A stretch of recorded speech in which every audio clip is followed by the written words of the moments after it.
soldiers on the front line. No turning back. Screams of the oppressed, feel the endless fight, tear it all apart in the dead of night.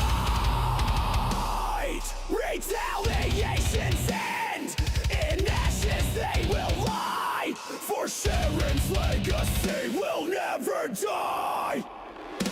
Burn it down, the fruit of the poisonous tree, gunning for CPS, victory decree. On the attack, with fury unchained, fighting Tennessee, Kentucky restrained.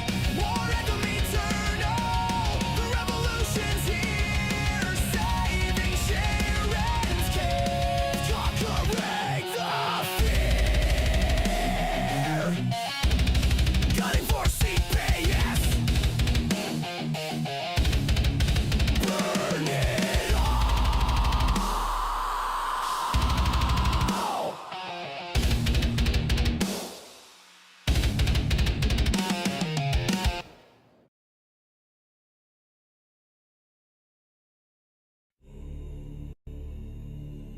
He calls it the reckoning. Blount County started it. Blount County started it. Kentucky doubled down. Gunner and Sharon are finishing it.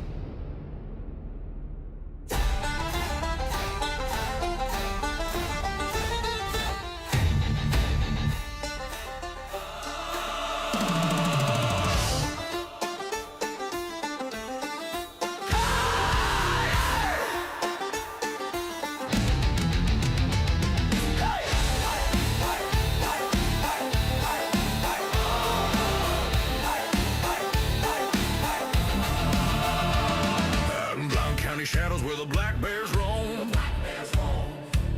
They kicked in Gunner's door trying to steal his home.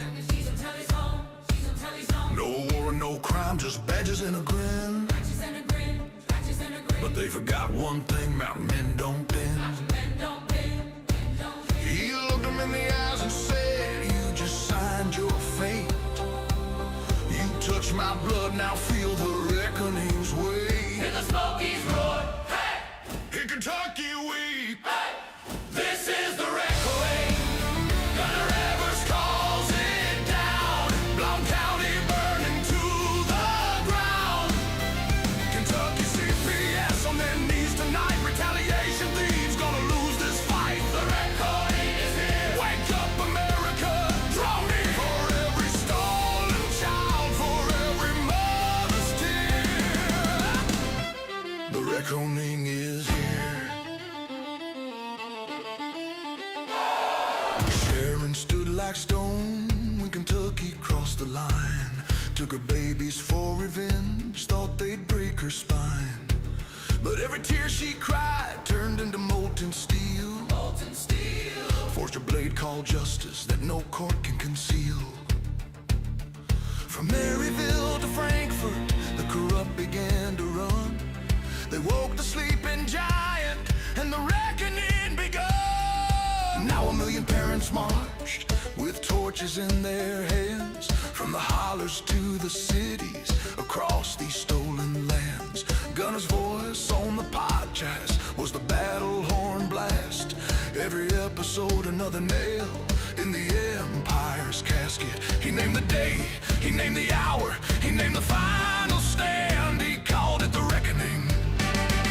Now it's sweeping the land. This is not politics. This is not left wing. This is not left or right. It's not left or right. This is the line in the dirt where parents say, not one more child tonight. Gunner Evers drew it. Sharon Evers holds it. America crosses it together. When the last courthouse falls and the last black robe burns, when the last caseworker flees and the last stolen child returns, we'll raise a monument on the ashes of their throne, carved in Tennessee granite with these words alone. Here died tyranny at the hands of a dad and mom. The reckoning came, 2020 seats the storm.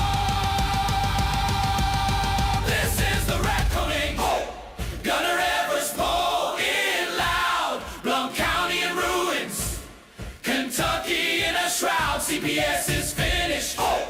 Hear the death knell ring. Every stolen child coming home on angel wings. The reckoning is here. America, no more fear. Gunner, Sharon, your name's forever. The reckoning is now, and it's eternal. The reckoning, hey, hey, the reckoning. The reckoning. Mommy and Daddy are bringing us home.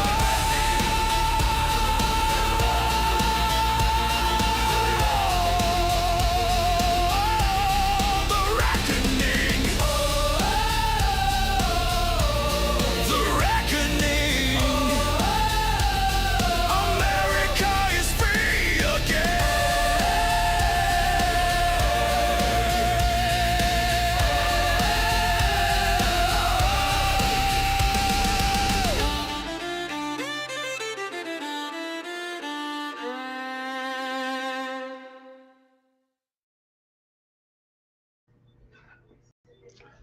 Well, who are we going to piss off today with our knowledge and education that we share with you? Hi, welcome to Gunning for CPS. I'm your host, Gunner.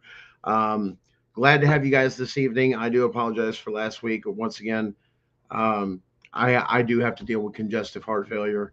As you guys know, implant, which sometimes I get short of breath. And so doing these shows, I even struggle through some of these shows, but it's one of those things for a short period of time, for say an hour or so, that you take and join me as we share this information. I do the best I can with what I have, the shortness of breath, so on and so forth, to where just doing these shows is actually a good accomplishment.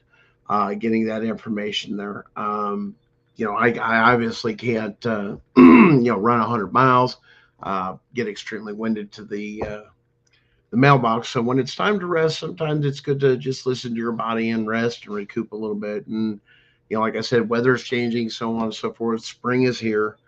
So of course, break out all your allergy medications and everything else that everybody uses, or if you use honey, and some of the other natural things out there that combat the allergies of the wonderful thing we have, the spring, where new life, or life regenerates itself again, begins to rise up. I know with a lot of the darkness, everybody that's been going through,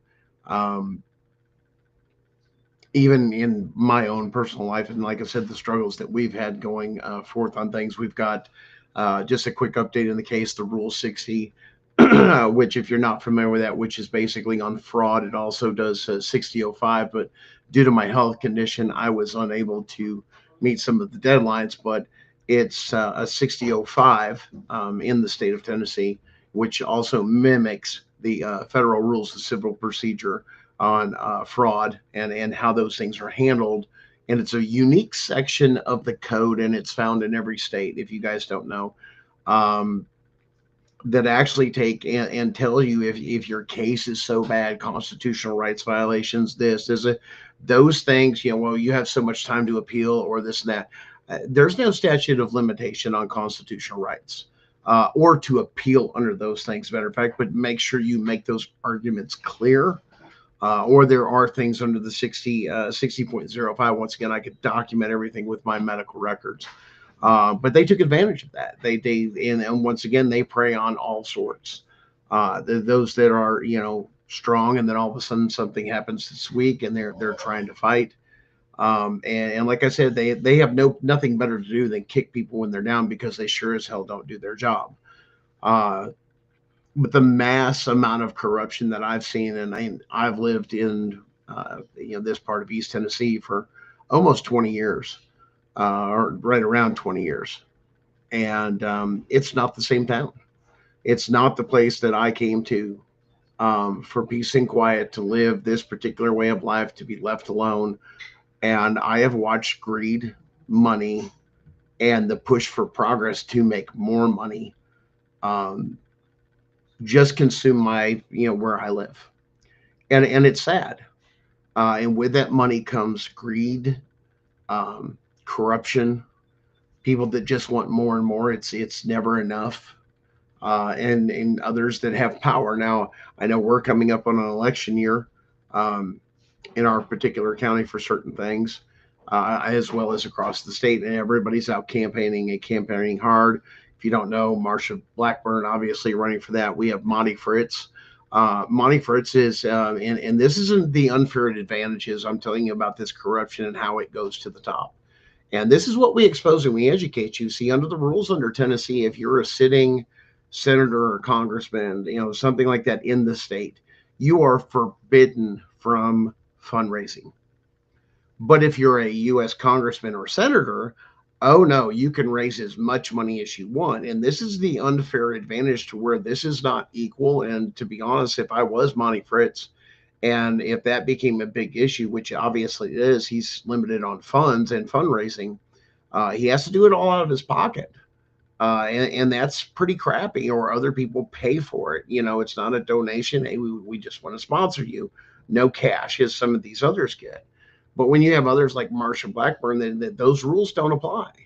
And that's one thing I think, especially in Tennessee, that needs to go both ways, especially when you have people that have been served locally, we'll say, for example, then ended up getting a Senate seat or a congressional seat in the U.S. Senate, in the U.S. House or Senate, that the same rules should apply to them as it does those that serve in the state, because the role that's coming up is governor, and there's a lot of things in there that, yes, we should have term limits. We should have a lot of these other things, which all of you, I'm sure, agree with this. And this is one thing that, to be honest, our founding fathers actually screwed up in some ways, but they didn't change it. But actually, if you go back and look at the history, the congressmen and senators never got a salary. They only got a per diem, which was phenomenal.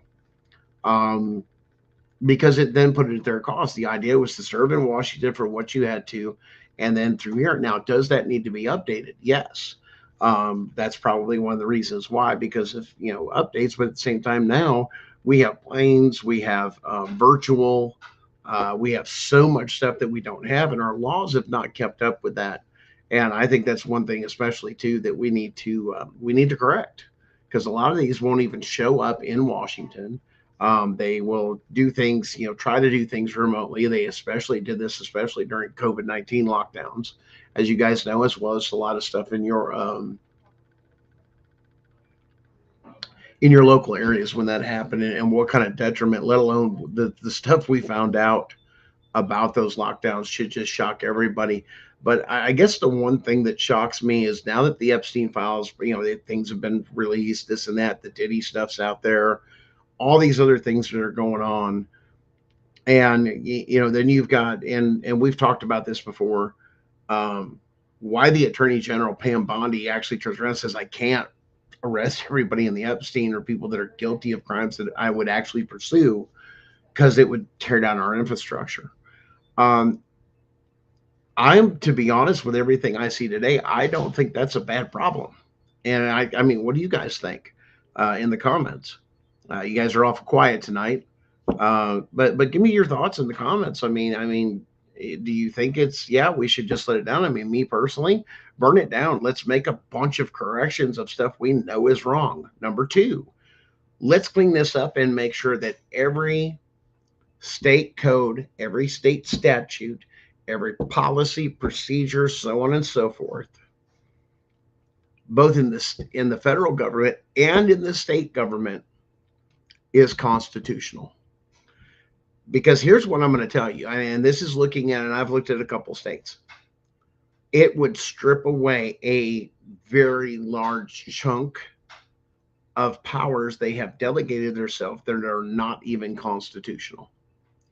Now, we've talked about it once again, and I know a lot of people say, well, Article 3, Section 2, Clause 2 of the United States Constitution specifically says that any matter where the state is a party, that means your state, your home state, in any of its sub-departments, government office, local government even, so on and so forth, that the Supreme Court will have original jurisdiction. Now, There's been the Younger doctrine. There's been the Rooker versus Feldman. But you can't change what's in the Constitution. It's never been amended, and the wording is exceptionally clear. So as we're working on our new filing, and I know you guys have, I've communicated that with you guys, there's a new federal filing. Yes, it's everything's almost done. The finishing touches are going on everything. But one of the constitutional questions we will be going to ask the federal court is under Article 3, Section 2, Clause 2 of the Constitution. How does CPS, as the opposing party, able to pull you in the lowest court, scummiest court of the land, family court, created by states, not by the Constitution?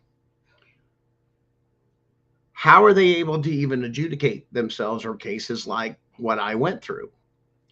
Because why? Because the Constitution's clear. It was a state agency. If a state agency has something against me, as they call it, a citizen, as an American, I'm supposed to be in federal court. So how does the state retain that power? And if there's something in there, then we need to go after that and say that's unconstitutional, because the Constitution is clear on what it says. You're unconstitutional. And that goes for all your cases. Now, what would that mean? One, it would affect the division, but one, it's a constitutional question. And if it's a constitutional issue, it won't just affect my case. It'll affect all your cases, every single one of them. Why? I was in family court and it was me against CPS. That is unconstitutional. And they're going to have to answer that question now. Now, here's the other thing. Everybody says, well, aren't you worried about it? And no, I have several layers of security in place. And if you think I'm going to go up there and do things, one, you don't know if somebody's going to show up to the courthouse, or you don't know. I've got access for a lot of digital things. If not, I have resources for that. And under the ADA, there's a lot of things you can do when you learn about the ADA. You can have people help you. And you can have people take and say, well, hey, I have an ADA issue and I decided to take and, do the same thing. I needed some help. And I agree with you, Rochelle. Yes, every state shall have the same laws and rights. I mean, that we can't pick and choose these things. I mean, this is why we should be, and that's one of the guarantees under the Constitution, though, is that we're supposed to. Here's the other thing they don't want you to know. These states that are doing things, they are treating you like an entity, like a business. Why? Civil court is for contract or property disputes. Okay? That's all they were created for. Civil matters. Okay? This is financial matters. Criminal matters is a criminal court, same thing. But it was never meant to interact with you and I unless we had a dispute with a business, which is why we would go to civil court, or there was a criminal act. I destroyed your property, or I've done harm to a person. Those are the only two courts created by our founding fathers, and the reason for, the reason for this judicial branch. And the way it was devised for it is because they weren't meant to interact with us. We didn't do anything. The idea is that we didn't have judges. We didn't have magistrates. And we had justices of the peace. And a lot of times in earlier days, that was your sheriff, your constitutionally elected sheriff. Who did they answer to? Well, a lot of people don't know this. And everybody says, well, who does the sheriff answer to? And the executive branch of government, they answer to the president, not to the governor. Yes, they belong in the state. Well, there's another confusion. Go back and do your research. That power was never delegated to the states to run the sheriff's departments.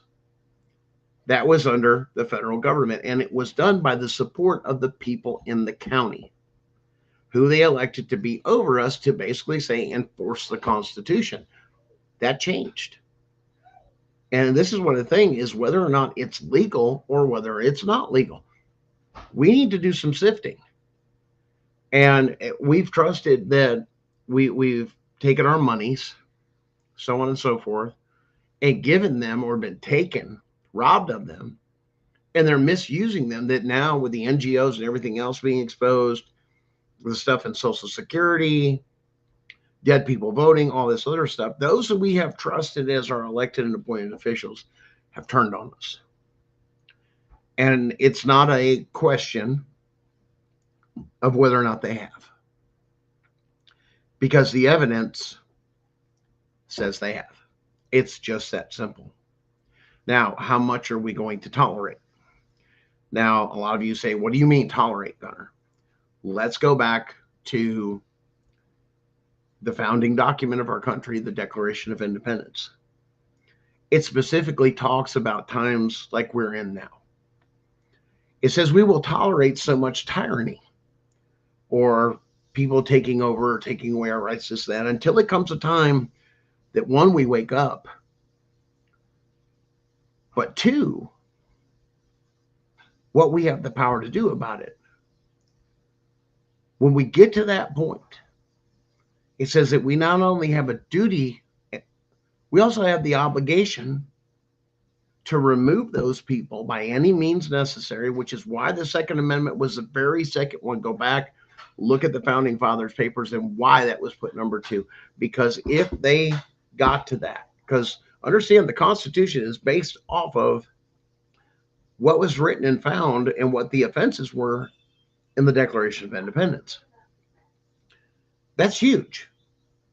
And when you realize that the Constitution is a contract written by we the people for those that would serve in power or government that we trust to make certain decisions on our behalf. Well, that's not happening anymore. Why? Because they're disconnected. They don't have no clue. We're not sending Joe, John, and Jim Bob that, you know, they have their own private business and they're going back and forth just like they serve on some of your local committees, you know, a couple of nights a week, this and that. That's the same thing that they would do. Business owners, you know, just, you know, people that were political speakers, good speakers, you know, sometimes ministers or, you know, missionaries, or this, hey, I'm speaking for this. And you say, why missionary? That why? Because there's a lot of stuff in our earlier time. There was only 13 colonies. And then we started adding states. And that's where the history comes in. And everybody's like, well, I didn't know that. I go, I know. Now you see the other problem? Public education. It has failed us tremendously. I'm sorry to say that. And people say, well, I'm a teacher. I'm this, I'm that. I'm glad. I'm glad. But you got to understand, we have had so much going on. And you talk about the corruption. Let's talk about the corruption. Well, I don't have to talk about the corruption here. Let's watch a video together. This will blow your mind. If you're from Georgia, or if you know somebody from Georgia, go watch this, pay attention, write it down, get your pen and paper next to you, write it down who this person is, and they can go watch the full video on it once again. And this is going to blow your mind, but watch this here. You're going to love this one. There were no valid federal elections in Georgia since 2002, confirmed in federal court. And it's not just in Georgia either. There is a law sitting in the United States Code since 1899, never amended, it was never repealed. And it says federal votes must be cast one of two ways: hand-marked paper ballots or a mechanical lever machine, you know. And then it says this: any votes cast any other way are of no effect, void and gone, like they never happened. Every state that took federal money after 2002 and switched to electronic systems, which is almost all of the states, have been running elections outside the only two methods Congress ever authorized. For over 20 years, your vote, your parents' vote, your neighbor's vote, legally void every single time. And nobody in government caught it, or nobody wanted to catch it, put it that way. Here's what makes me proud. A United States veteran named Sarah Thompson didn't wait for a politician, didn't wait for a news anchor. She walked into federal court herself as a private citizen and put it on record. She contacted Georgia's own audit office and asked one simple question: show me where you check compliance with the foundational federal election law. The written answer: we have no such records. The auditors never even checked the law that made everything legal or void. Sarah Thompson checked it for them. And now it's in front of a federal judge. The government has to answer. They can't ignore it. They can't bury it either. And it's on the record, and it's not going away anytime soon. But here's the thing. Sarah Thompson is one person, One veteran, one citizen who decided that responsibility was not someone else's job. And the reason this fight has a chance is because people like her exist. The reason it might actually force change is because people like you decided to stand behind her. This is exactly what Take America Back is built for. We don't just talk about what's broken, we train the people who fix it. Citizen servant leaders who show up in courtrooms, in precincts, in school boards, in city halls, and do what nobody else will do.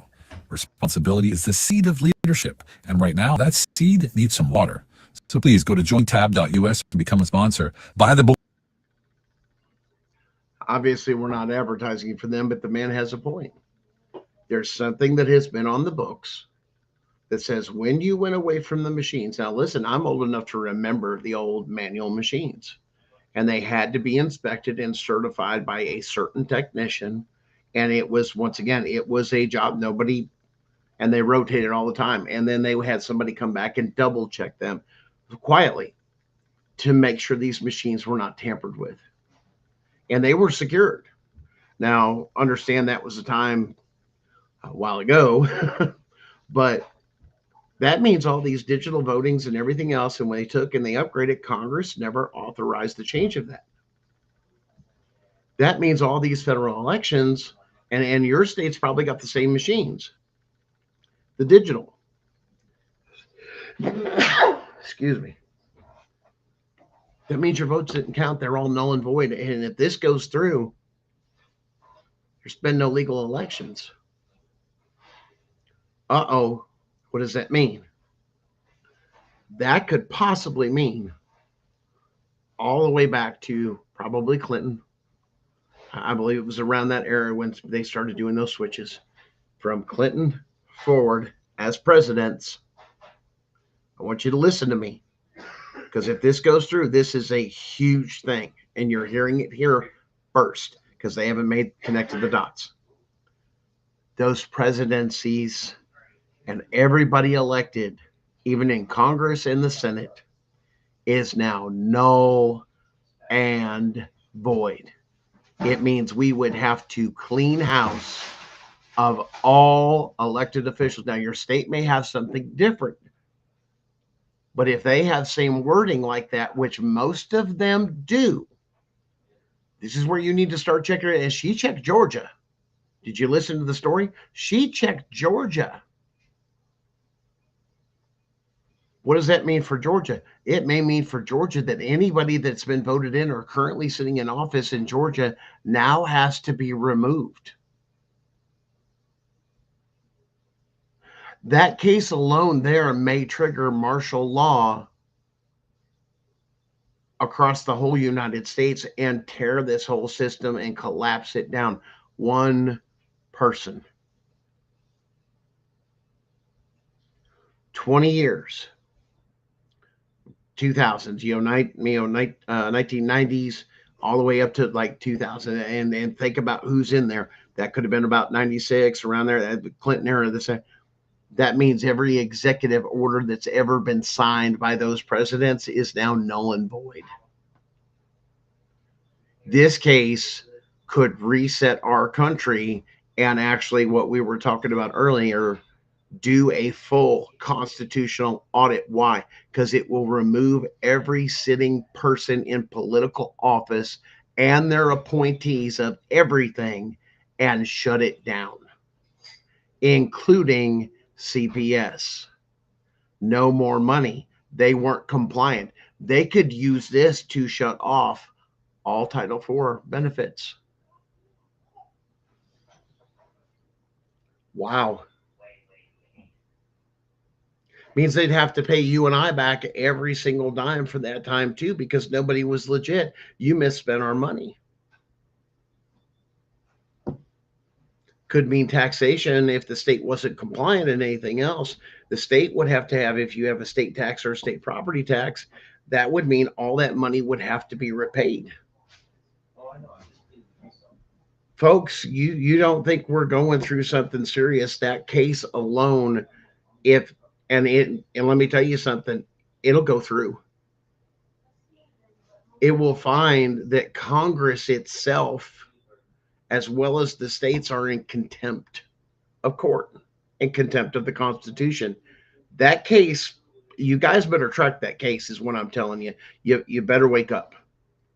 Track that case because it could mean so much in side effects. They may not think you do it. They may try and cover it up. Of course, they're in power and everything else. But if you know that case is won, you could take that case,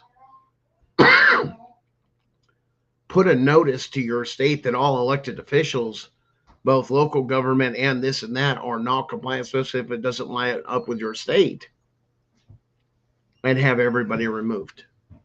You could go to court over it. You wouldn't have to. They're all in contempt of court. You're talking about the one of the probably most serious cases in our lifetime that would have a resounding effect like you would have never seen. Everything that was passed, every contract that was signed, everything that was done, any agreements and all that is null and void. Why? All federal elections, if you use digital, is now null and void. Wow. I want you to really, really listen to that because it makes all the difference in the world.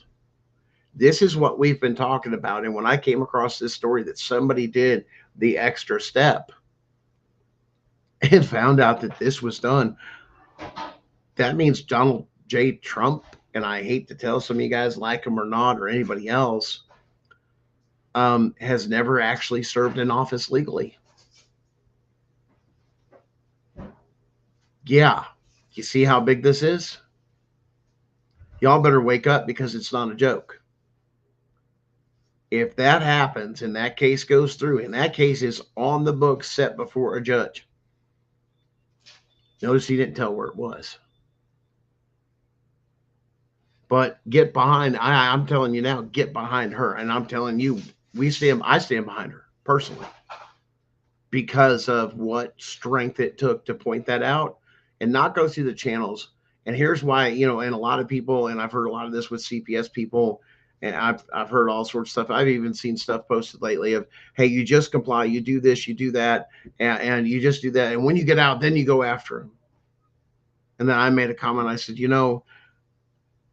if you sign anything with them, which of course they're going to coerce you into signing something, you're under contract law, both state and federal. You gave it away. There's no hope. You can't go after them. Why? You'd have to have a very, very good proof that you were under duress or coerced or you didn't have knowledge. And that's why we're sharing that knowledge with you. Don't sign anything because then you do fall under contract law. Then you cannot go after them. Why? Because they can hide behind this or that. But when you get them for fraud and criminal acts, and that's what you walk into the federal courts with, they committed crimes. And these are the federal crimes. I'm not saying change my case. I'm saying do it this way. Well, how do you change your case? Go back to the appellate court or the Supreme Court, but then articulate the criminal activity. Fraud. Because fraud is something they can't hide. They can't sweep under the rug. Oh, well, that was part. Oh, now it's part of your job. It's not part of your job. And it's because we've all been ignorant of our rights and the Constitution and what it means, let alone what our state. Why? Because we don't.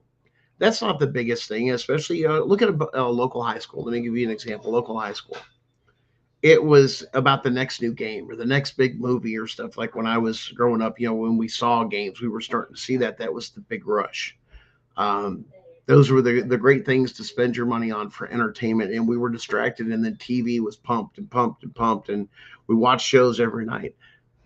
We probably wouldn't have a whole lot of time to watch TV or do things like, and I appreciate you guys joining me to do things educational, is if there's nothing wrong with it in moderation, but how much of that time should you have spent educating you on your rights, on how your government works and the state works? No, I don't care. I just go to work, pay the gas bill, pay the bills.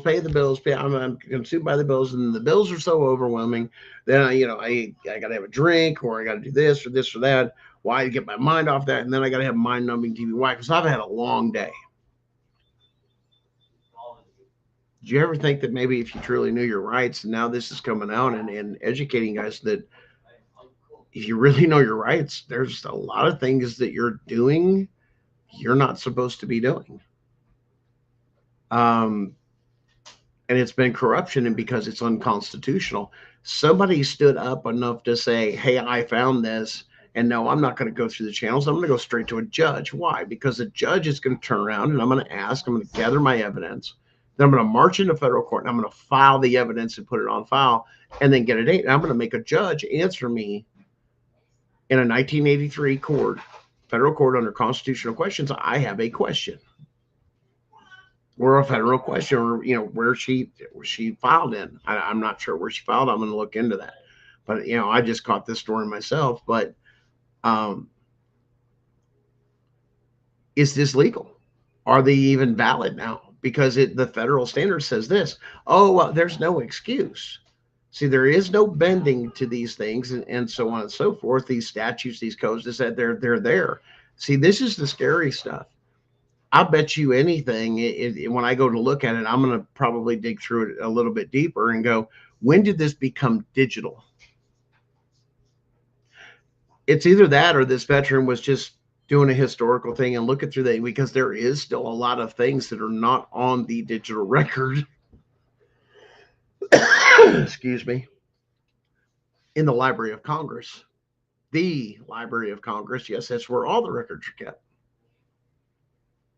Saying that this was ever off the books and how they hid it from other people. And now with the digital age, and they're updating the search engines and everything else and cross-referencing it, when they finally get all those documents done, and I forgot what the date was when they're supposed to have everything uploaded from the old codes and the old court cases and everything that they have on file. I mean, the highlight ones, the big ones stuck, but there's a lot of ones.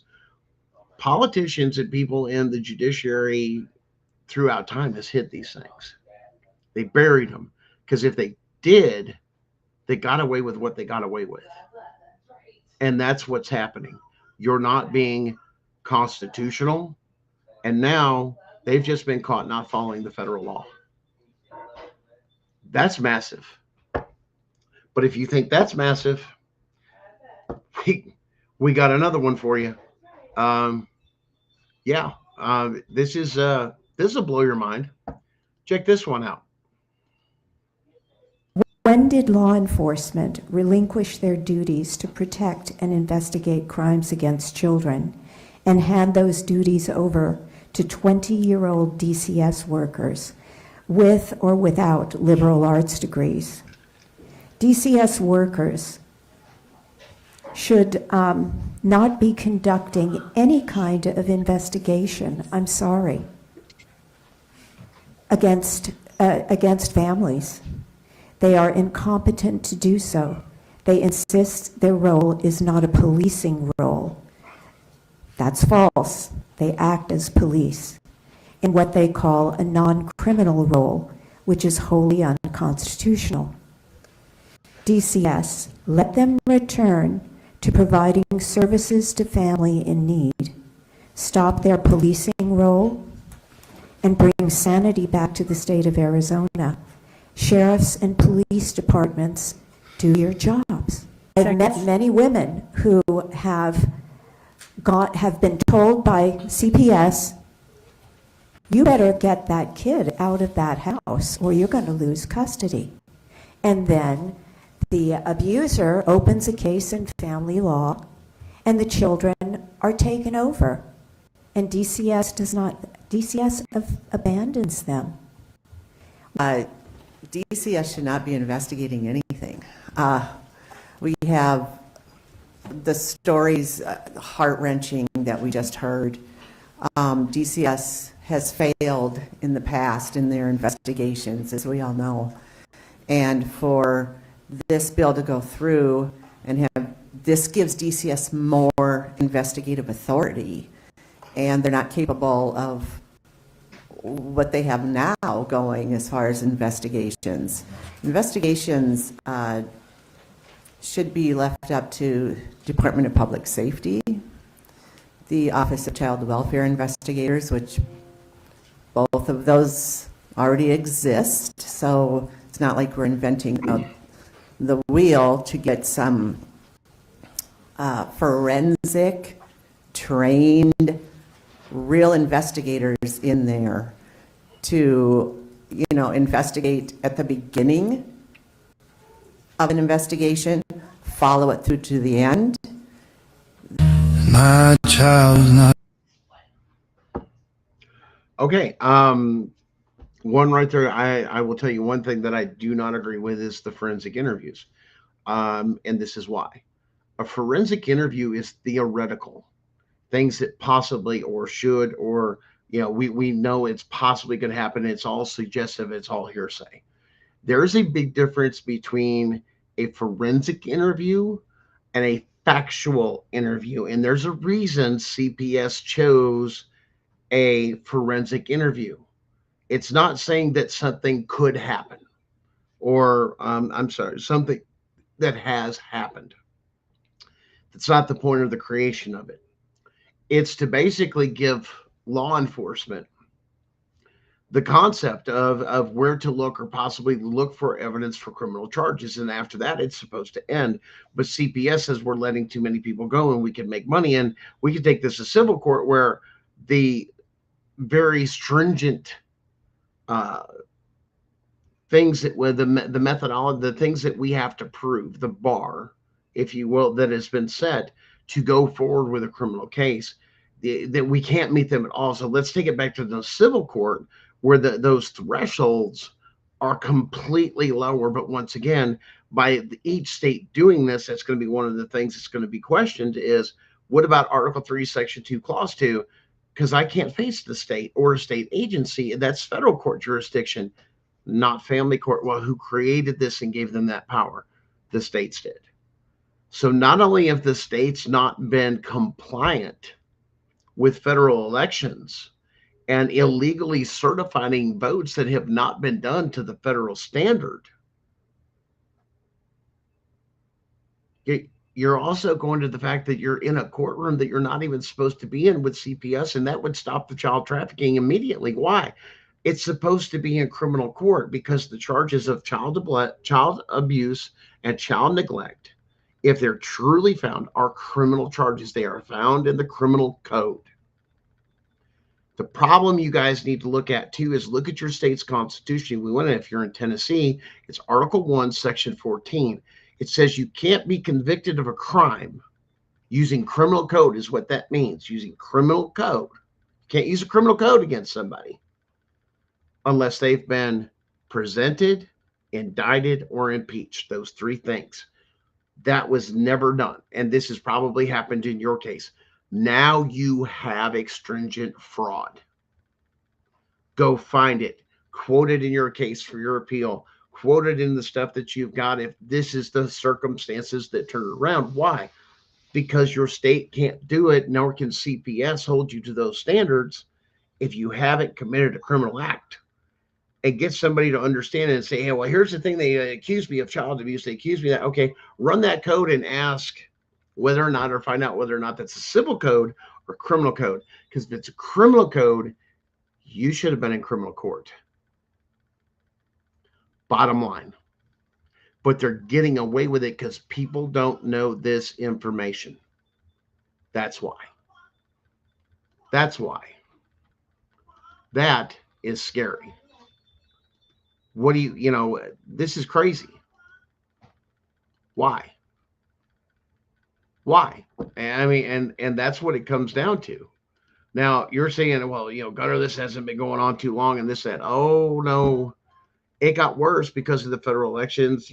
Our votes weren't really, counted, and everybody says, well, that doesn't, it's the Electoral College. Now, none of the votes counted.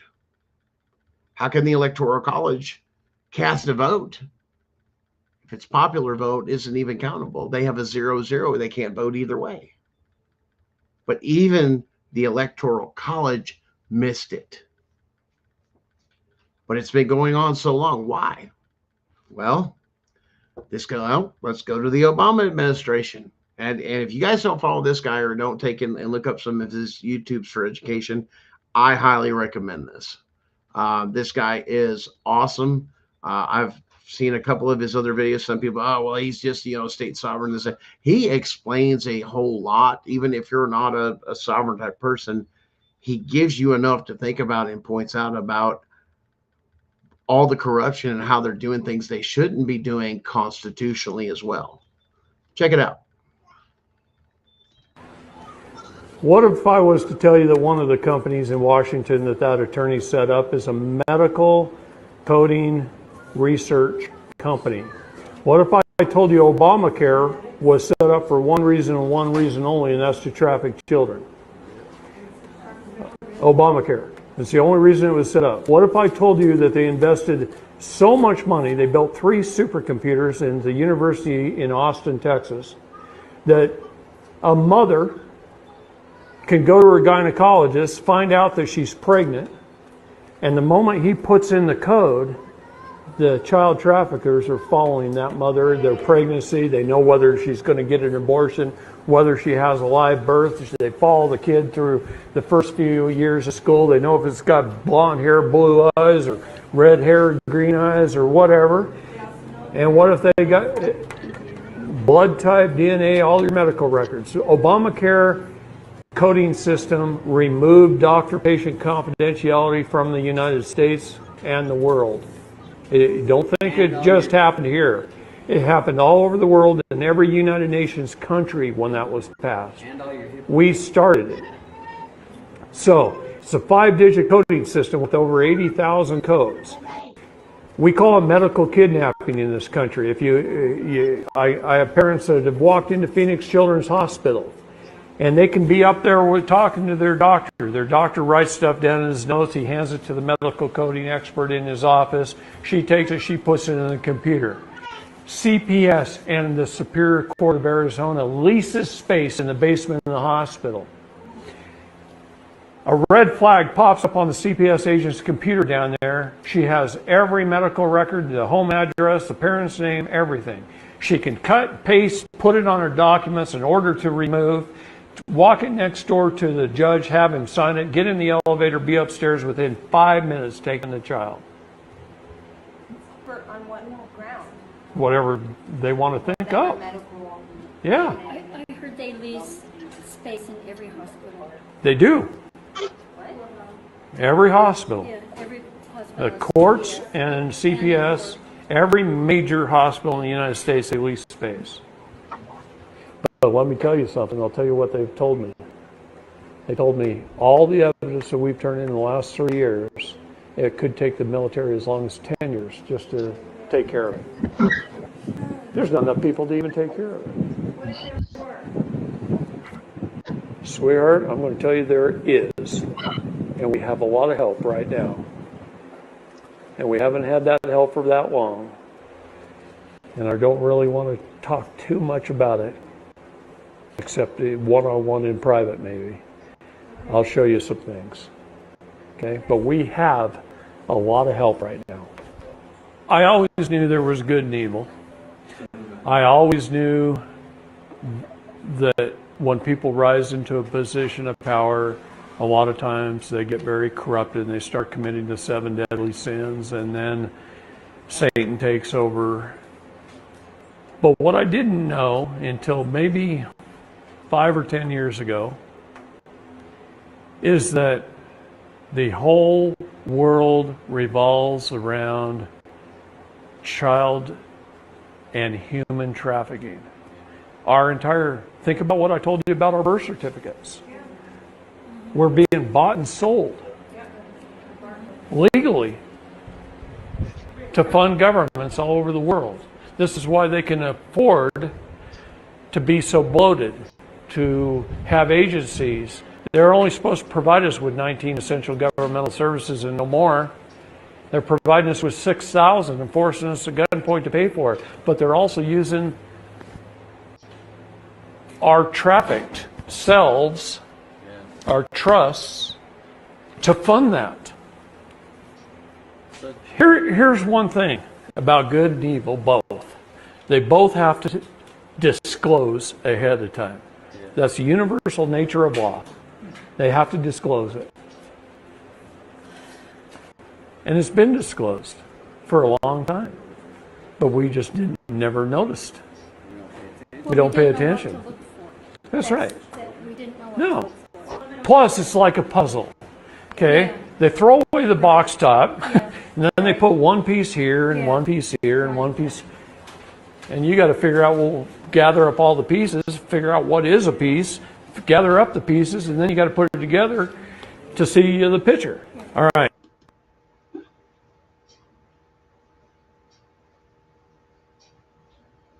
Yeah, that's not a new video. That guy was considered a conspiracy theorist when he was coming up with all this other stuff, and now we are seeing the full fruition. Everything he said was true. Why do we bring this stuff up? Why? Because we need to revisit those people that we were blowing off as conspiracy theorists and this and that. Oh, that didn't happen and that didn't happen. Or we would hear about JFK being shot. And oh, it just wasn't a lone gunman. You know, there was this guy, he was a great shot, and this, that from the clock tower. Now it's true. Our own government killed a president. We got to really think about that for a minute. And I think that's where America's at, is that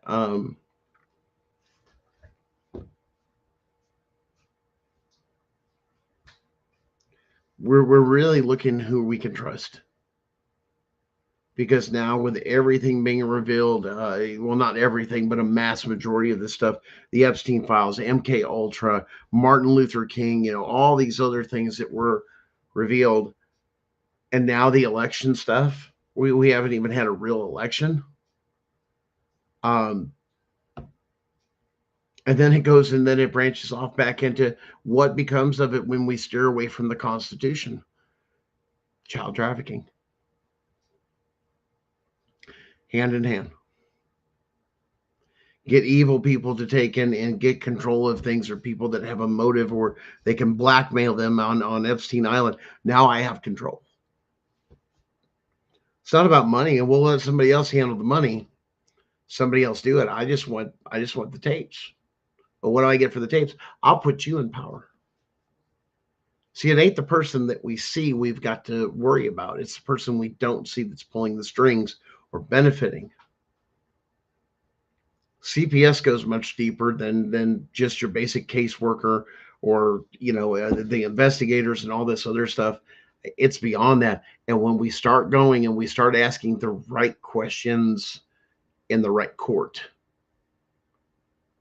that's what hurts them, because then they've got a problem, because the federal judges, unlike these other judges, have real power.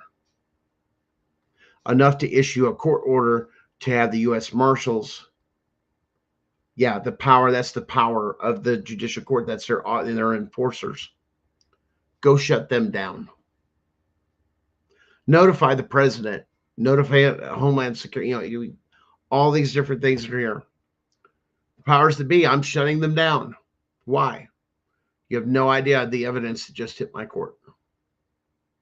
But they've kept you and I out of the courts, has been the issue, by keeping us ignorant and slowly dumbing us down, giving us the food that has the poison that turns around and messes with people's brains and brain chemistry and everything else. And, I've seen people over the years that it was almost like a tradition going to fast food places and this and that, let alone we'll say the cursed M, or the number 3, we'll call it, and watch those people do that and then get sick.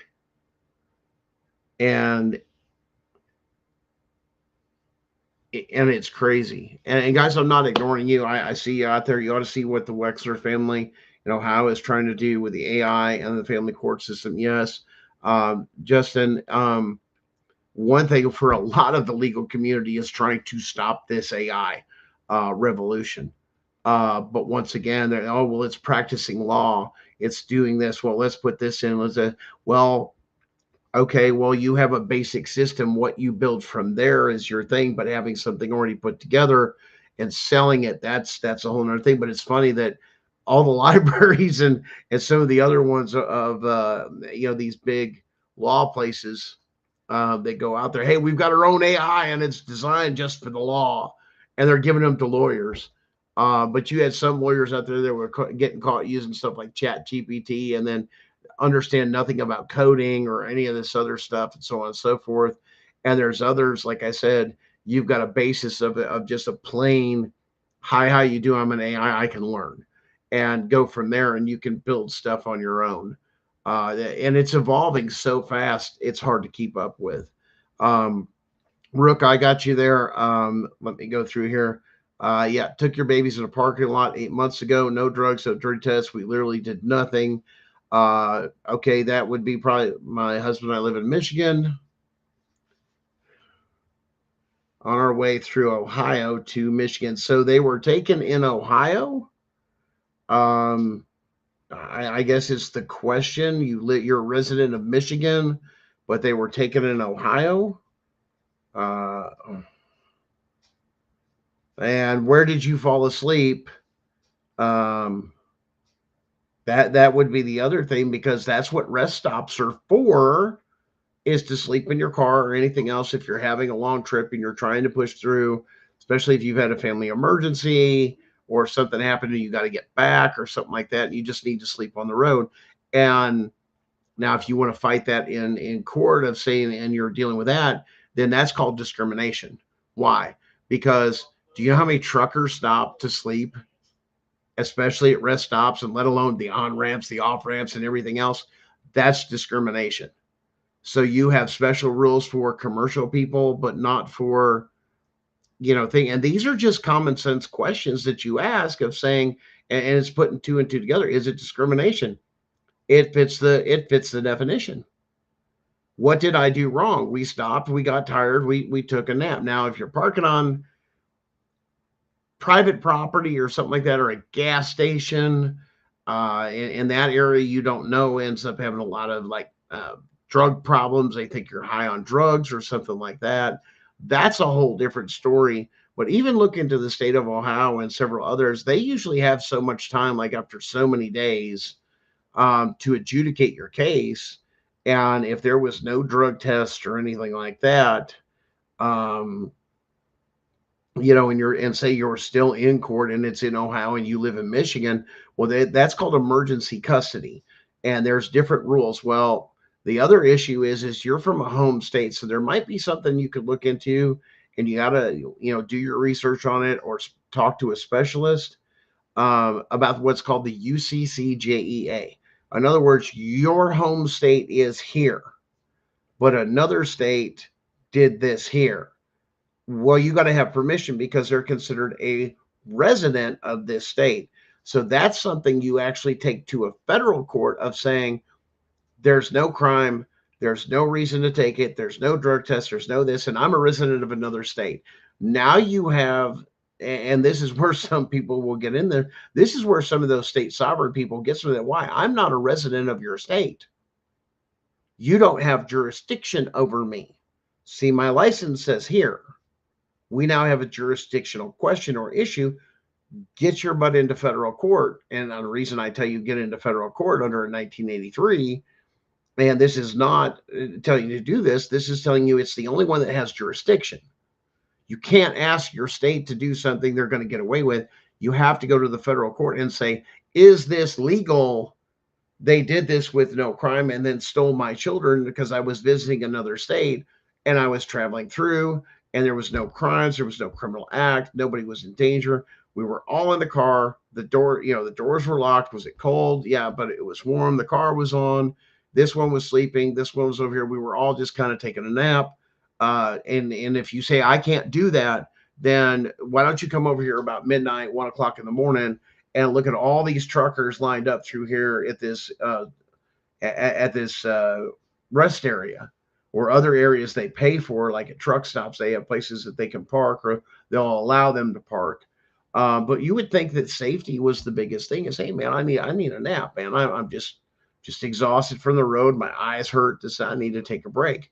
The idea that you can't stop and rest and everybody's on drugs issue is a huge problem. You've assumed something. You assumed I was living out of my car. No, we're traveling. I'm taking a nap and I'm going to push on. I just need a couple hours sleep and my eyes are real heavy. We have to get back for this, that. But once again, I committed no crime for you even to approach me, and that is the big thing that you have to take and think about when you're doing things, is whether or not crime has actually happened that would give them that jurisdiction. And then they only have so much time, and if they haven't come up with something of why they were sleeping in their car. Okay, was I at a rest stop? Was I where truckers were? Because a lot of truck stops and stuff like that, it's not a big deal for them. It's just one of those things. So that's one thing you have to take into consideration or ask those questions, and that's where you have to be inquisitive.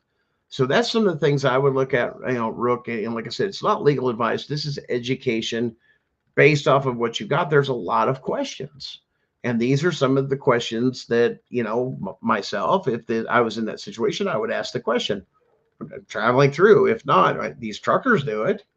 Bob does it, and this is allowed. As a matter of fact, if they can't do it, you better show that you better have some proof, because I'm going to subpoena the fact that how many times did you take it? And we're up here every night writing all these truckers tickets for taking a nap and leaving their vehicle running. I bet you get a real fucked up answer on that one between you and I. You're going to get a real messed up answer. Well, we don't do that. So now you are admitting to discrimination because there was no crime committed. And this is where a lot of law enforcement is getting way overzealous with things of, come on, this is ridiculous.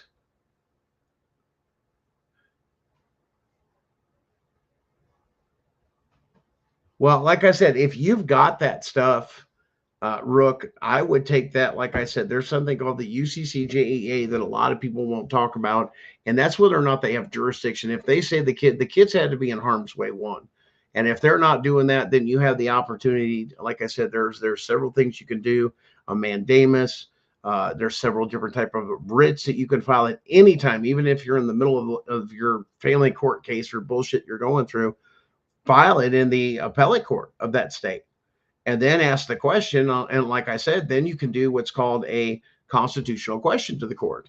Well, the court can't move on, and you can put it before there and the appellate court to where they have to turn around and ask, what is it? What is the UCJEA? Do you even have jurisdiction to do what you did?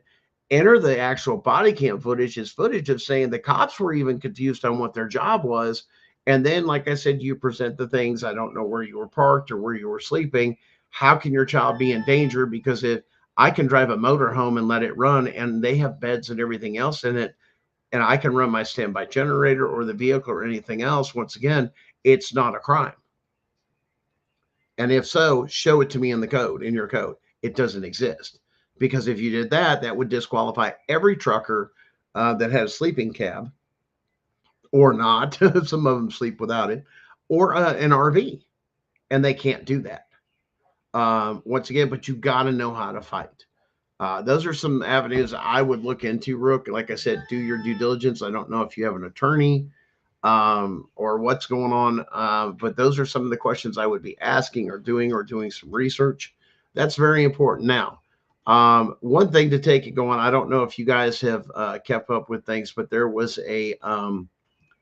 actually there was a courthouse in Georgia. Of all things, Georgia seems to be in the news this week. Here, let's check this out. Now, I call this, and we're going to call it this, and once again, I labeled it, and everybody kind of got a laugh at it, but we're going to call it the Nancy Schaefer curse, and you're going to understand why.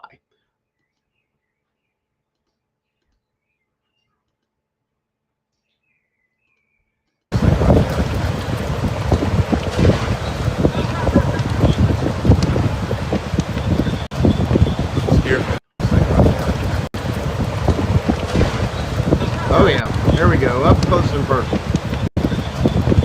Here.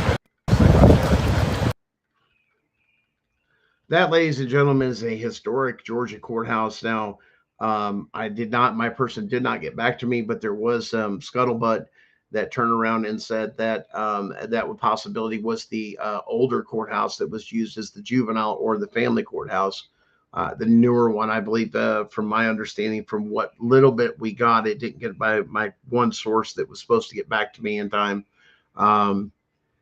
Say whether or not that there was a new one just down the road from that. And like I said, that's why that was called the historic one, and it was still used. The Nancy Schaefer curse. I mean, if it was a family court and this and that, and it burnt down, like I said, I don't believe the fire department has released the cause of that fire. But once again, guys, it's all coming to a head here real soon. And like I said, it's absolutely crazy with what's going down. And I mean, like I said, pay attention, keep your head on a swivel. Why? Because it's changing and changing so fast and so dramatically in our world with everything that's going on. Federal elections are now null and void if you're using digital. Federal law never come off the books. You should have had handwritten or a machine. Everybody's punching screens, and then they were worried about what? All that corruption in the voting machines that were all digital. Well, guess what? None of it matters now because it's all getting thrown out anyway, is what's going to end up happening in this court. I mean, I'm not trying to tell you the future, but it's pretty cut and dry. I would really like to see the judges, and I'll be following that case myself, because that's cut and dry, the same way as Article 3, Section 2, Clause 2 is. If I've got a case against the state, if the state is the opposing side or a division of the state, Department of Children and Family Services, you're supposed to be in federal court. Why do I have this? Well, the state said, state don't make the law and you have to follow the Constitution. See, once again, as we said, even with this other thing with voting, you're not following the Constitution and federal laws. You've now been called out, and now you go to the federal courthouse and you get them to say, is this true? Am I right? Am I wrong? That's where your petitions are supposed to be known. And like I said, that goes all the way back. We knew this stuff was going to happen. They were going to hide stuff, but technology caught up to their butts. 100%. And now what are you going to do? And now AI's out there and other things, and they're throwing it. Oh my gosh, they're going to catch us doing all these things, and now nobody's going to have a job. Well, you have an option. If you go to the appellate court is one. Your next step would be in how you filed the appellate court. The next step would be your state Supreme Court. And like I said, and a lot of those don't even get heard. So you would have to write it very well. Now, you do have the opportunity to refile an appeal. Like I said, there is if you do have intricate fraud, such as, or massive crimes, felonies, such as a Fourth Amendment violation. Hey, where's the warrant? Where the CPS worker come into my house. Matter of fact, they use their own fax report against them. Why? Because it says right in there, they were in my home. Where's their warrant? I can, if you guys look at past shows and so on and so forth, and here's the other thing. Well, they come in, they question my kids, or, well, they said that they can do that as part of their policy and procedure. Well, now there's a huge problem because you can't override the Constitution. Why? But you have to quote this. You have to go to your state's Constitution and find the clause in your state's Constitution that says, backing up the supremacy clause of the United States Constitution. You have to quote that in what you're filing. You have to connect the dots for them. When you write a lot of this stuff, for you guys, especially if you're pro se, sue jurors, make sure you're very abundantly clear. Make sure that when you're filing motions, you're doing memorandums of law. And even if you get a decision and you write back to the judge, Your Honor, I need clarification, because each one of those motions, you have to address each one of those motions. If not, that's enough for an appeal. And if they have to address the motions with your memorandum of law, they have to contradict, or they have to say this doesn't apply here, or this or that, and have it detailed in the final order. They don't want to do that in family court, and they think you're too dumb to figure that out. That would be something to go to an appellate court to. Now you're talking about extrinsic fraud. Why? We have a massive constitutional rights violation from the start. Well, okay, well, what does that mean? If you commit a felony, and in some states, like I know in Kentucky, if you file a false report, or even the CPS worker files a false report to go to court, that is a Class D felony. So if your case started with a felony or a constitutional rights violation from the inception, like we're talking about, Rook, you were talking about, that would be extrinsic fraud. You would qualify for what would be considered a Rule 60. Hey, you didn't have probable cause or the right to take my kids, or you falsified a report to CPS with this and that, and you created something. No crime was committed to even give you probable cause to investigate. Who led it? The cops. Therefore, CPS was taken. Now you're looking at fruit from a poisonous tree doctrine. Understand these doctrines. They make a lot of sense. They have to hold to them, and they have to address them.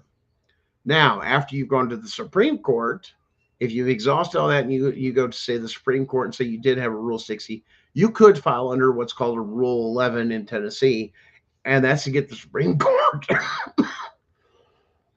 excuse me, to look at it and say, hey, they did wrong. Even the appellate wrong, the court didn't do it, but you have to spell out what they did wrong when you file in the Supreme Court. And they look at the previous case and the previous case before. Or the other option you have is you ask for a judicial review before you go to the appellate court, and you want it done by the chief judge. I want the chief judge's office. What is the chief judge? A lot of people don't understand that. That is who sits on your Supreme Court of your state. One person is elected to serve for a certain period of time, that when cases come up like that for review, so I'll say, hey, I want a judicial review, but I want it done by the, why? Because it's not the job of the appellate court. That's the job of the Supreme Court. Yes, it will go to the Chief Justice for review. It's kind of like getting Supreme Court before you go any further. That same option is available to you guys. These are the options they don't want to tell you about. A lot of the family attorneys and a lot of other attorneys don't even know about this, or they don't want to ruffle the feathers. Yeah, see, right there, caller ID, that is extrinsic fraud. Put that together with everything you have.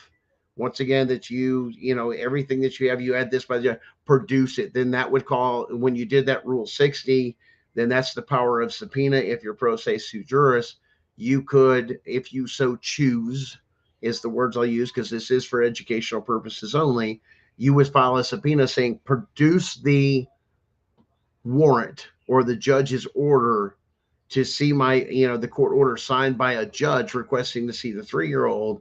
And then if she came in the house, that's a different warrant. You should have had a warrant to come in the house. That family court judge doesn't have the power. The only judges that have the power to do a warrant, you can look it up and confirm it, is an Article 3 judge. Your family court judges are not.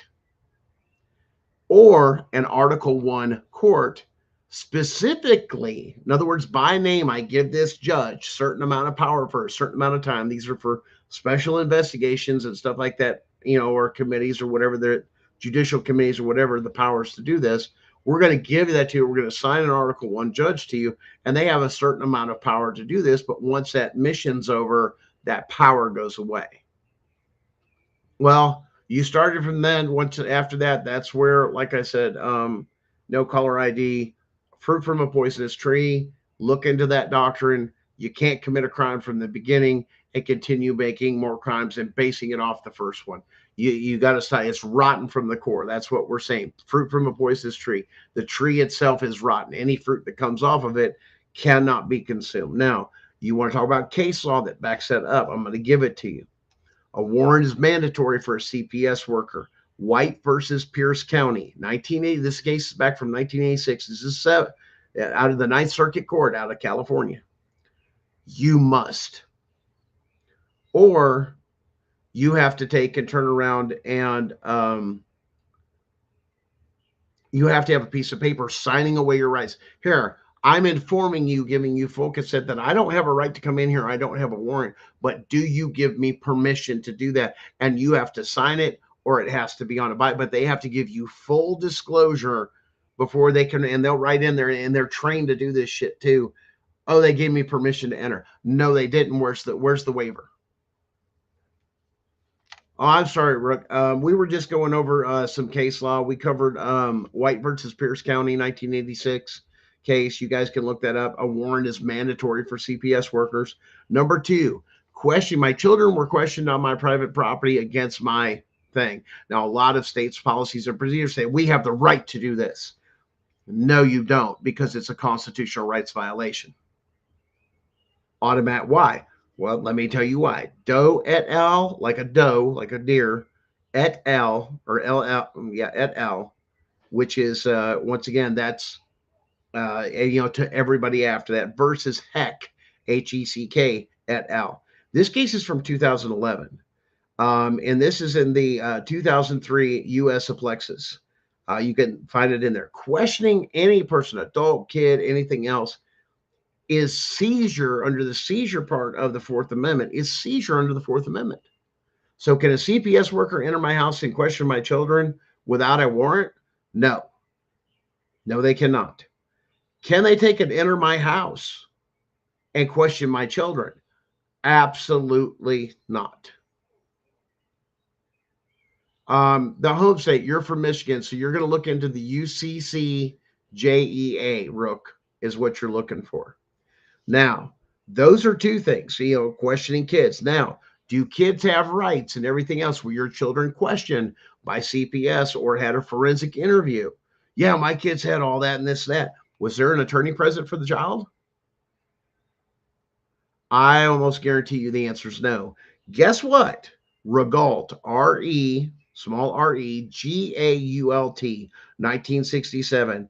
Rights cannot be taken away ever. Now, where do I find this at? Well, let me give you some more information. Go to the United States Department of Justice. It's called the Criminal Resource Manual. You can cite these as exhibits, like the Criminal Resource Manual, on your cases, and that's how you get your evidence in, is through your exhibits, and do an exhibit schedule and do a cover letter for each exhibit. If you don't know what I'm talking about, do some research. It's not hard to figure out. The Criminal Resource Manual for the Department of Justice, the highest of the land, in CRM, the Criminal Resource Manual, number 121, specifically covers juveniles and says explicitly, yes, they have Fourth and Fifth Amendment rights. Uh-oh. Tie that together with Regault. Rights can't ever be taken away. So if they have those rights in a criminal, they also have them in a civil. And a constitutional judge, it's not hard to see. Lower court judge, no, absolutely. But once again, argue in the right court. If you need to stop everything in the lower court, say, hey, we're not going to hear this. Oh, no, I don't have a question about family court stuff. I have a question about constitutional rights because my children were questioned without an attorney several times. Here's the day. Here's the proof. Here's their reports saying that they were done and no attorney was present. They came into my home. There's not a warrant, or they lied about a warrant. Well, guess what, Your Honor? I want to subpoena the fact, is there a warrant? Because this is what I was told, and this is how this happened. One, did a crime occur? You can't interact with me unless a crime has occurred. You went beyond that, and you can research that there. Now you don't have probable cause.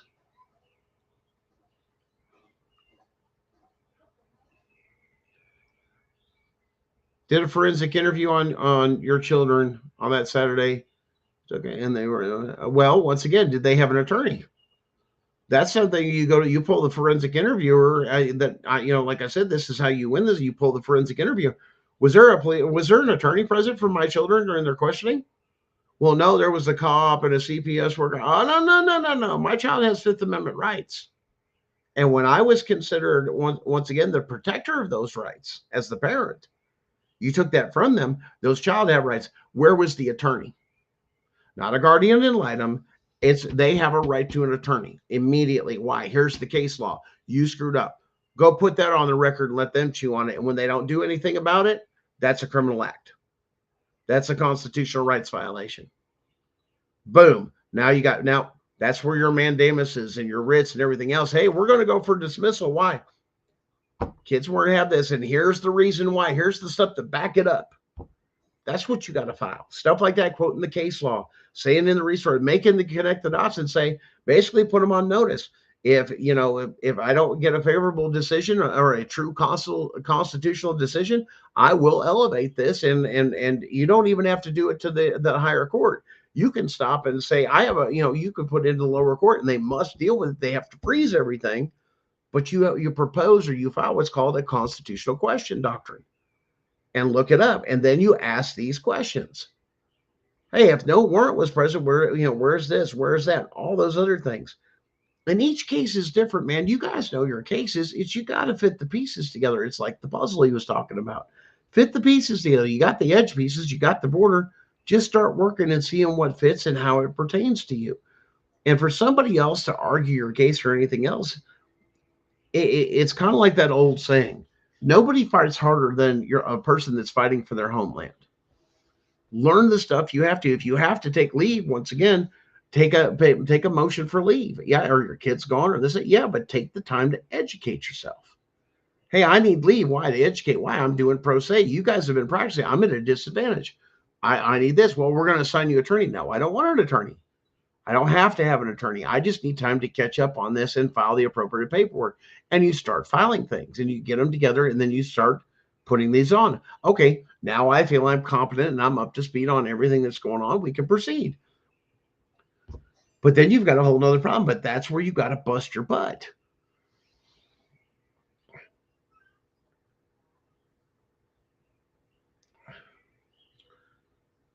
Well, you know, kids are going to be kids. If my kids play outside, I'll be honest with you, Rook, my kids are going to get filthy. Matter of fact, they're going to hose off and try and get a shower. But there's times you're coming back from the beach or you're doing this, you know, you're going down. The kids have played one last time.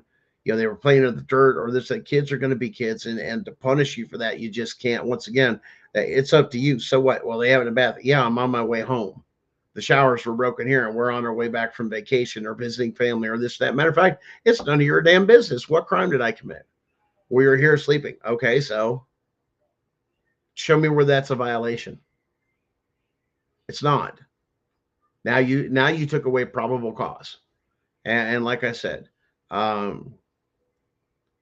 there's a lot to it, man, Rook. You got to take and, like I said, you got to do your due diligence, file it, put the pieces together, and then articulate it like you're talking to a 6-year-old.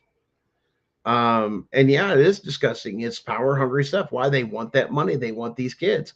You got to understand Epstein and that whole connection, a lot of those things, they burned up. So like I said, now that whole thing is being exposed and they're freaking out because they've lost all their kids. They've lost a lot of the immigrant kids where they didn't have to steal as much of American kids. Now they're going after them. Rookie, like I said, guys, you guys all know, especially with Rookie, especially give her some, give them some support there. That we all know what you're talking about. It's shocking. It's trauma. It's hell. It is what it is. But like I said, you got to walk through it, man, for your kids. You got to get your stuff together. You got to learn of what's going on and how this works, how it's not working, get the ins and outs and the education. A lot of people wait till it's too late till they encounter CPS. Listen, if you know people with kids, man, you better be talking to them and educating them and get them. Listen, I know you're not dealing with them now, but you may have to. And understand, no, it's not just bad people. It's just not corrupt people. It's not just this, and that. And it's one of those things you need to educate yourself. And like I said, and any of you guys, you know, go back and look at our past shows. We're on YouTube. There's a bunch of shows on there, and it deals from subject to subject, but there are tons of information. There's tons of case law. There's tons of things that we have learned along the way ourselves that we then go and teach you because now, okay, well, now we've got this. Now we figured it out. That's huge. And that's what so many people have is their biggest complaint is, I went in, I paid this lawyer, and then this lawyer didn't do me any good. No, because they're part of, you know, this thing they're not going to. They don't need, you know how many lawyers, family law attorneys with everything I've gone through and this and that I know that are good people trying to make a difference, but they got into the business as usual type thing and caught up into that rather than doing a really due diligence things. But a lot of attorneys too won't ruffle feathers like that, because what that does is they have to remember they only see you for a short period of time. If they have a career and this is what they do, they still have to go before these judges. They still have to meet with these other lawyers and this and that. And it's the same thing as anything else at work. And you got to be known. Now, there's some that come in there and just kick everybody's butt and do the right thing, this and that. But they're also not the cheapest. But they also know how to win. But they also know not everybody's doing the right thing. They take advantage of that and they charge appropriately. Why? Because it's a business for them. Why? And it's also because if you helped your attorney, listen, man, I I ran a business and we there were times in our business we had to do things in civil court. And the civil court thing, I went through it one time with him, and you know, the guy was kind of a joke with some of the things um, that just freaking killed me. Is I actually had to tell him, listen, man, I will give you the questions that ask me to win the case. I will give you the evidence you need. Just file it as exhibit, this and that, and these are the questions you ask me, and we'll win the case. Okay, great. And when he finally started doing it, he goes, dude, you're like the easiest client. I'm like, well, good, then lower my bill because I'm doing all your damn work. I don't really need an attorney because I know the ins and outs of this to prove my case because it deals with me and my company. I'm completely familiar with it. They hated that. If you want to follow me, I'm not on, you can follow me on YouTube on Gunning for CPS if you want to follow the shows. We also have a page on Facebook, a business page there. My personal is Gunner Evers. I do screen a lot of people. So if you just put something in there, put a message or something, if it's, something like that, hey, I'm from the show. I wanted to follow you. We do a lot of information there. I keep the show stuff pretty clean. Personal stuff, I share a little bit of everything. Um, ADA, if you're not getting ADA, definitely check out Henry's show on Saturday nights. I believe he's about 8:30 at night, called Equal and the Same. He deals a lot with the ADA stuff. If you have ADA issues, one, you got to have a Title I, and then you have to have a Title II person, which a lot of states don't even have. And they're not compliant at all. Matter of fact, they'll send you like one place, oh, we'll go to the Capitol. Okay, well, I'll go to the Capitol. Well, do you have a person? No, we got to get permission from the judge. Oh, you just broke the law. You just violated the ADA. Why? And you document it. Why? And then you run right to federal court. Why? Because they didn't give me a type 2 they didn't give me a level 2 person that they were supposed to have. That's the person that actually interacts with you, guarantees it to you. Why? Because ADA stuff, if they do it right, it does slow down the process extremely, especially with things. Hey, I can't hear well. I can't see well, this and that. Can I get something like the words on the screen? So now they have to pay, like, I think one guy said it was like $3,500 a day to have somebody sit in court and literally transcribe for you every little thing, and it pops up on the screen where you can read it. They have to pay those people out of the fees. It's not your fee. That's to accommodate your ADA. And there's all sorts of other things that they have to do based on even anxiety or this or that or these treatments. You got to make sure you have enough breaks. You got to have that. And no ADA was damn given. And when you start catching them, yeah, and they know they've been caught, then all of a sudden that one county all of a sudden hurries up and becomes compliant. But all of a sudden it's like, okay, well, yeah, I didn't get any ADA when I had any of my stuff. And everybody knew about my condition with my heart, and they thought it was a joke. It's like, no, I really have a thing, but I don't have to prove it either. There's the other problem. Well, we need to get medical records. That no, you don't. Under the ADA, you have to, once again, take my word for it. If not, I'm going to federal court and I'm going to report you. Matter of fact, I'll file a complaint with your Title I person and, your Title I person, which is head over your department, and file an ADA complaint, which then it's a state, not a state complaint. It's taken by the state and then escalated to the federal. And then the federal people come in and say, but you got to make sure that they do it and go, waste so much time. Hey, I want a response. And if it comes back from the state, nope, you done screwed up. I caught you again. Not being compliant. Why? You were supposed to report that to the ADA at the federal level for investigation. Why? It's it's under their jurisdiction, dumbass. Once again, they play these games to cover their butt because they think of it this way. And this has been the best visual, I think, that seems to work for everybody. Think of the lower courts as little brother. Think of that the higher courts, the appellate courts, which is a division of the Supreme Court, this and that, as big brother. Okay. Now, and then the federal courts is dad. So if both little brother and big brother are screwing up, dad's going to come in and bring out the belt and whip them right into shape, especially if they aren't done. It's like you will enforce them to do it. That's why we always say fight in the right court, fight in the right jurisdiction. Otherwise, you're not going to do the right thing. And that's a huge thing, because they're not going to hear your arguments, or they're going to blow you off. Well, once again, Rochelle, they still have those records. And if that person doesn't, they're still,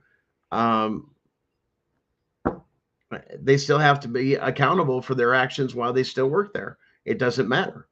Even if they quit. And that's a big trick that they would do. Well, they don't work here, so we have this and we can't do anything. Oh, hell no, I can't. I can subpoena her or him and put them under this. I can go to federal court and say they did this or that. You can't brush that. And that's a good way. I've seen them with the cases that I've looked at. I've seen that trick go, especially when somebody screws up bad. Well, they don't work here no more. And all they do is quit, and they move them to another state, and they work for another state doing the same shit. And they just bounce these people around all over the place. And, a lot of times it comes with a promotion when you actually track some of these people down. And we've investigated some people on that. So, but you guys have a good night. And we'll catch you again next week.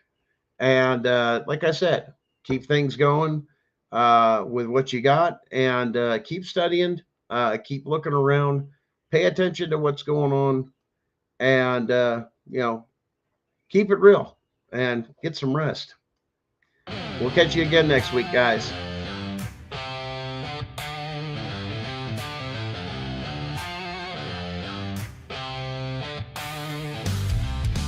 Kicking up dust on the courthouse steps. Families torn, hearts full of regrets. Caseworkers spinning lies like a web. Judges gavel, thunders, family shred. Gunner's voice cuts through the static haze. Truth like thunder in the broken maze. Bringing kids back, breaking down the walls.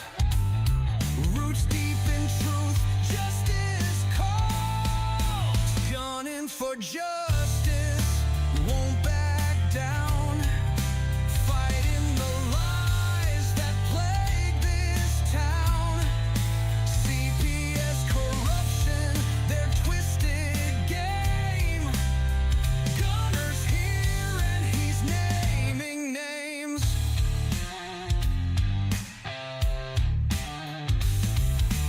Children cry, held by the flicker of hope. Parents grasping onto fraying rope. The system feeds on power and greed,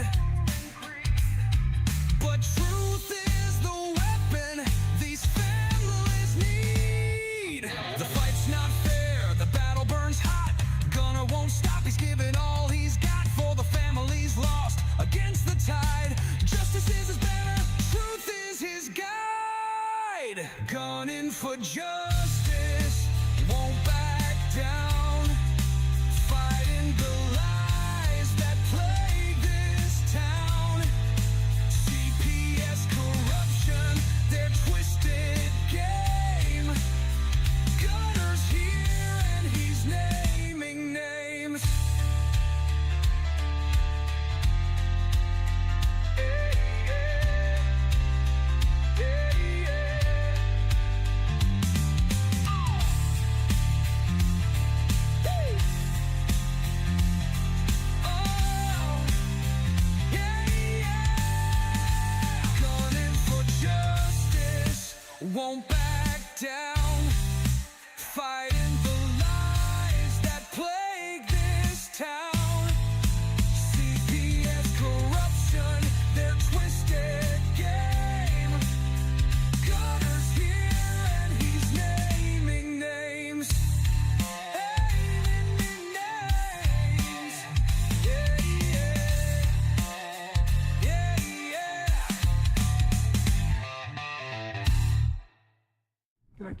show its course, man.